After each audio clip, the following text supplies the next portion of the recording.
donc, il ferait pas un peu trop chaud ici? Oh là là, qu'est-ce que j'ai froid aux pieds! Il fait chaud. On pourrait pas monter le chauffage, je trouve qu'il fait un peu frisquet. Il fait froid.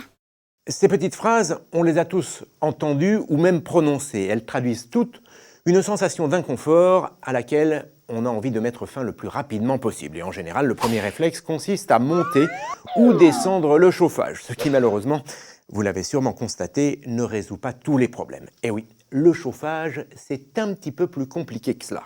En effet, contrairement à une idée reçue, le confort thermique ne dépend pas uniquement de la température de l'air d'une pièce. Non, il y a d'autres paramètres qui sont également essentiels et qui, s'ils ne sont pas respectés, peuvent être à la source d'un inconfort. Tenez, on va prendre un exemple.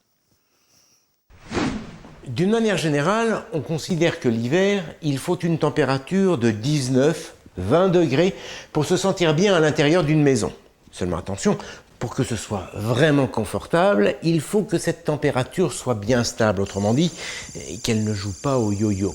Il faut également qu'elle soit parfaitement homogène, la même température dans tous les coins de la pièce. Ça, c'est pour la température de l'air ambiant. Il faut aussi veiller à ce que les parois ne soient pas trop froides, les fenêtres et les murs. Ce phénomène peut être une source d'inconfort. Voilà pourquoi il faut un système de chauffage qui réchauffe à la fois l'air ambiant, les parois et les occupants de la maison.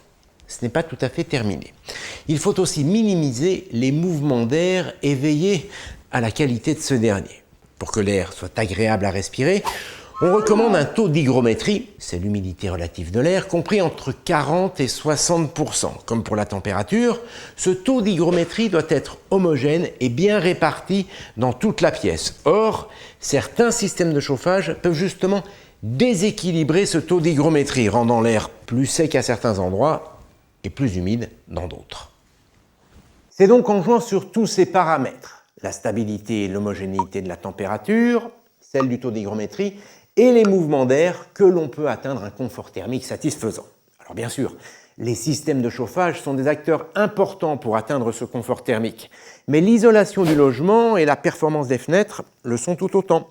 D'ailleurs, très souvent, des travaux d'isolation sont suffisants pour améliorer le confort thermique et dans tous les cas, ils doivent être étudiés avant de rénover un système de chauffage. Pendant bien longtemps, et souvent à juste titre, on a pensé que le chauffage électrique n'était pas en mesure d'atteindre un confort thermique, comment dire, absolu. C'est vrai que quand on parle de chauffage électrique, on pense bien souvent au fameux convecteur. Normal, c'est le tout premier système de chauffage électrique qui a vu le jour. C'était dans les années 70. Comme son nom l'indique, le convecteur fonctionne sur un principe physique simple, la convection.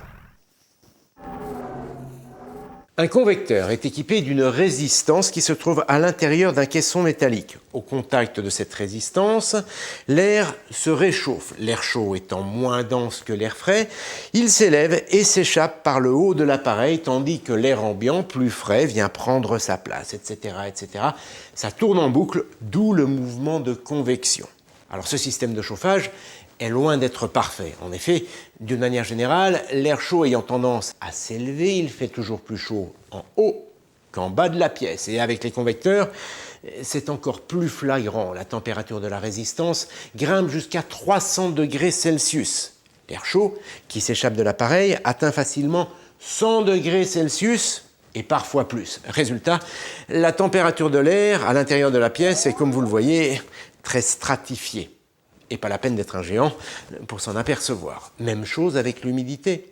L'air est plutôt sec au niveau du visage. Dommage, car c'est l'air que l'on respire, alors qu'il est plutôt humide au niveau du sol. Bref, vous l'avez compris, en matière de confort thermique, le convecteur, c'est pas vraiment ce qui se fait de mieux. Le deuxième système de chauffage électrique qui a vu le jour, c'est le panneau rayonnant. On parle également de panneau radiant. On l'appelle comme ça, car il associe à la convection un autre phénomène physique de transfert de chaleur, le rayonnement. Pour bien comprendre, je vous emmène au ski, à la montagne, en plein hiver. Oh non! Un bel hiver avec un beau soleil!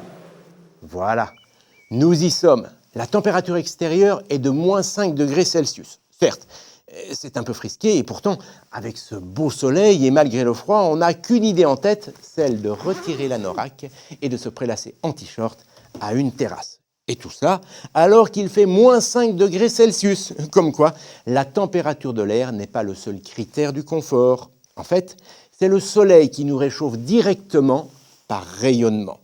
Des rayons infrarouges précisément, des rayons invisibles à l'œil nu, mais que nous ressentons parfaitement. D'ailleurs, il suffit d'un nuage et tout de suite on sent la différence. Brrr.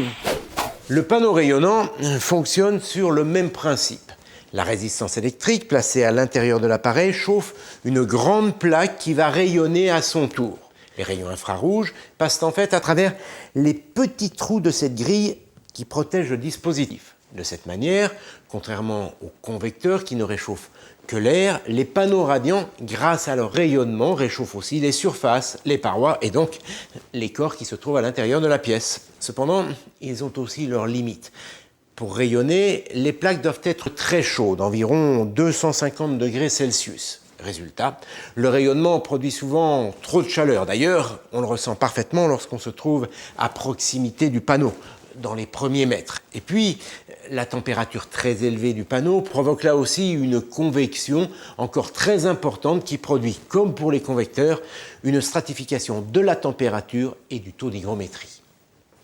En fait, c'est paradoxal, l'inconvénient avec les panneaux radiants, c'est qu'ils peuvent être trop chauds.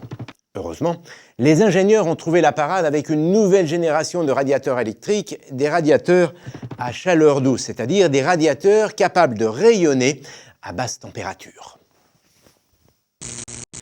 Avec ces radiateurs à chaleur douce, la température de l'air qui s'échappe de l'appareil est beaucoup moins élevée. Il n'y a donc plus de stratification de la température de l'air et du taux d'hygrométrie.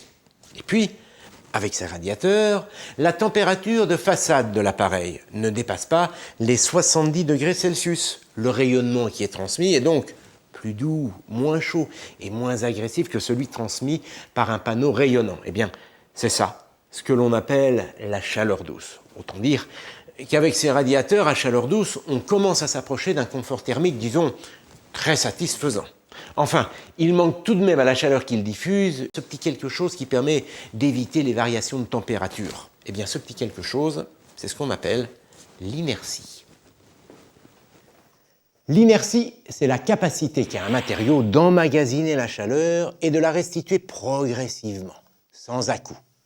Alors, ce n'est pas quelque chose de nouveau, bien au contraire. Nos grands-parents utilisaient déjà ce phénomène quand ils se chauffaient avec la cheminée. Vous avez sûrement remarqué la plaque de fonte qui est placée à l'arrière de la cheminée. Eh bien, lorsque le feu est alimenté, il réchauffe la pièce ainsi que la plaque de fonte qui monte en température. Puis, lorsque le feu prend fin, que les bûches de bois sont consumées, eh bien, la plaque de fonte prend le relais et diffuse sa chaleur progressivement. Grâce à cette inertie, les radiateurs se comportent toujours comme un point chaud permanent, stable et homogène. Du coup, la température de la pièce le devient aussi.